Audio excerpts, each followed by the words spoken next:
Hello and welcome to Arguyles' first D&D Rant vlog, episodic log of epic failure, whatever.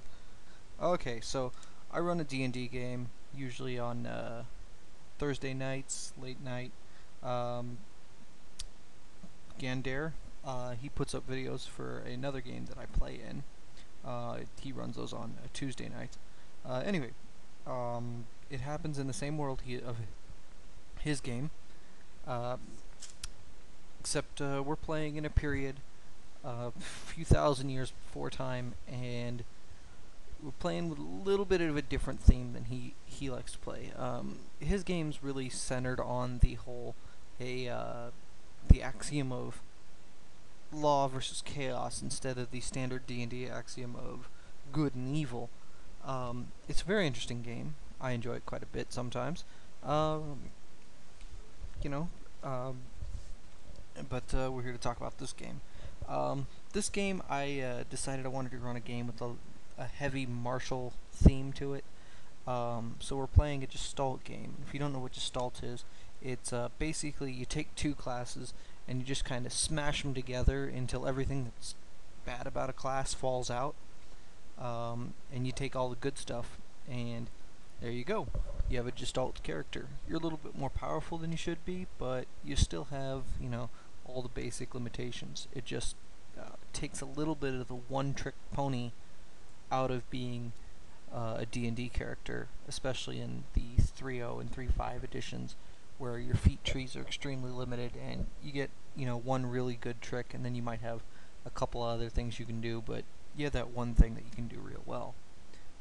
Gestalt kind of negates that and gives you something to do. So that's cool.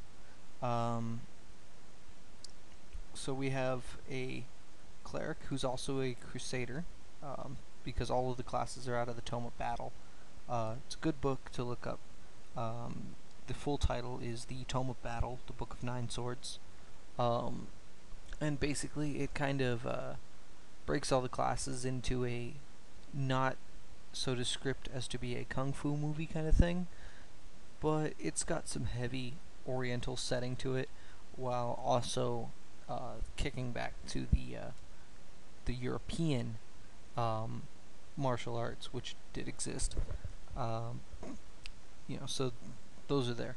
Our more experienced players are the cleric and the cleric crusader, which is turned out to be kind of like a paladin, only not the suck.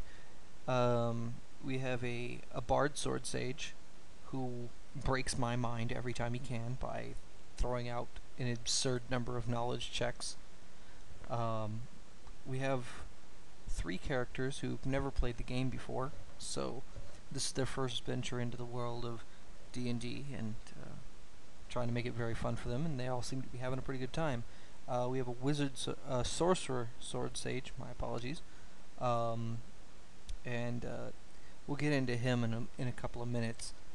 We have a rogue sword sage who's done an exceptionally good job at trying to build her character up pretty good, and if you're watching, I will get to your stub story that you wrote. I will get to it eventually.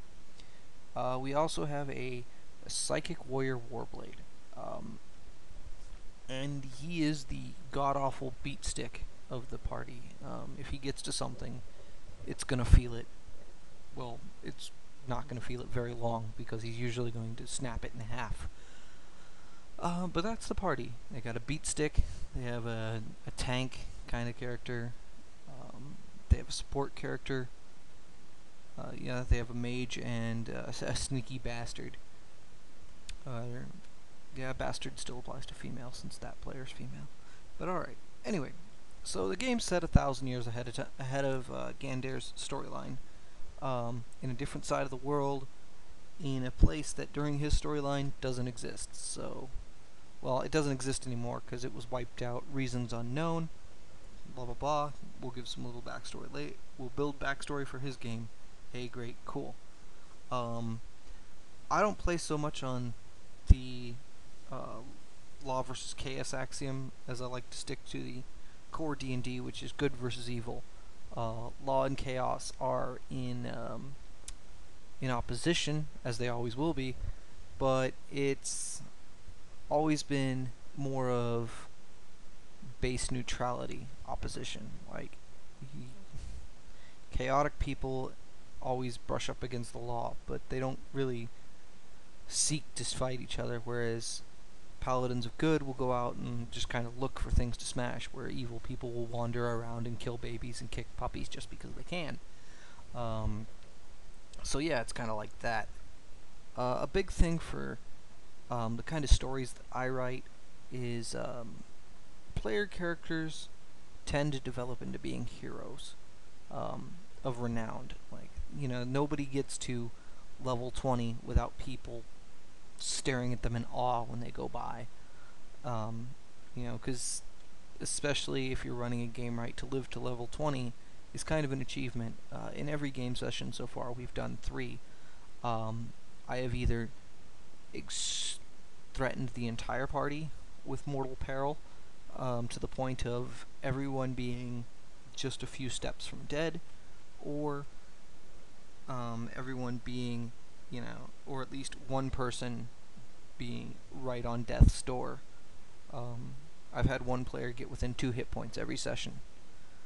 So I'm glad that I'm capable of threatening them. I'm glad that they are threatened, because I've made it very easy for them to survive threats, so I don't have to pull as many punches. And I really don't like pulling punches. Characters are supposed to die. That's what makes getting to 20 such an achievement. But the big thing is that, while you're a hero, things happen around you. You're not the only thing going on in the world. So a big part of the storyline of this game is going to be the war that caused this country that they hail from to disappear from the map, is going on, and they may or may not have some influence on it, and either way, their personal story is going to develop alongside the growing conflict, and they may find themselves in the middle of it, and it may simply pass them by. It depends on how they play it out.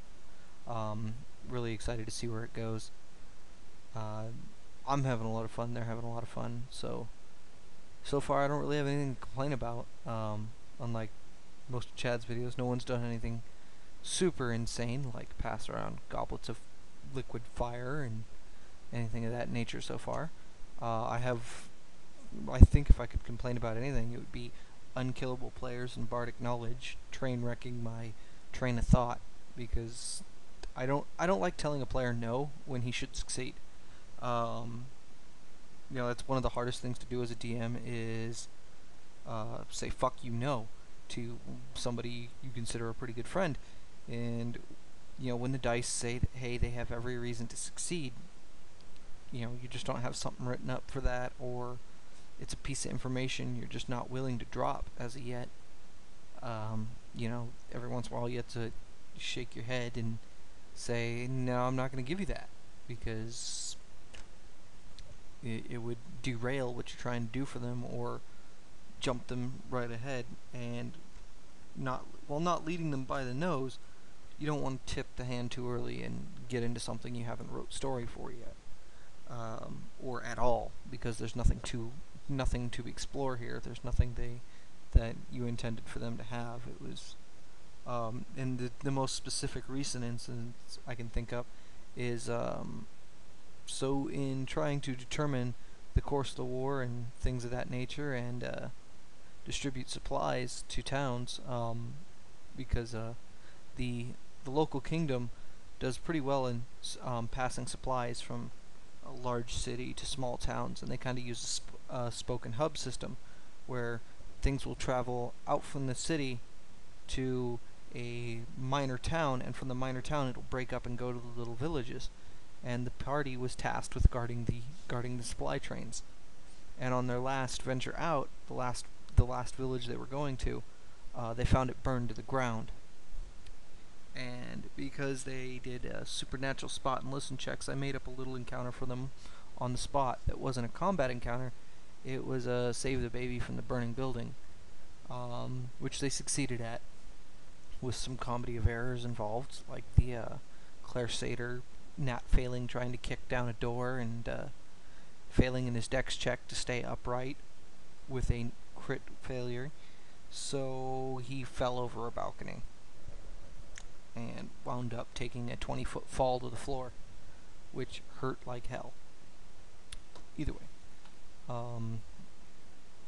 So, they did that, and he wanted to bard acknowledge the child. The bard did. And there was nothing to have. There was no information to have. There was, just nothing to be done there at all. So, I just had to kind of be no. And that was a real tough thing. And I will, if you're watching, again, to try and make sure that I put in a little bit more uses for that bardic knowledge. Anyway, I think I'm out of time, so that's going to be it for this one. Thanks for watching.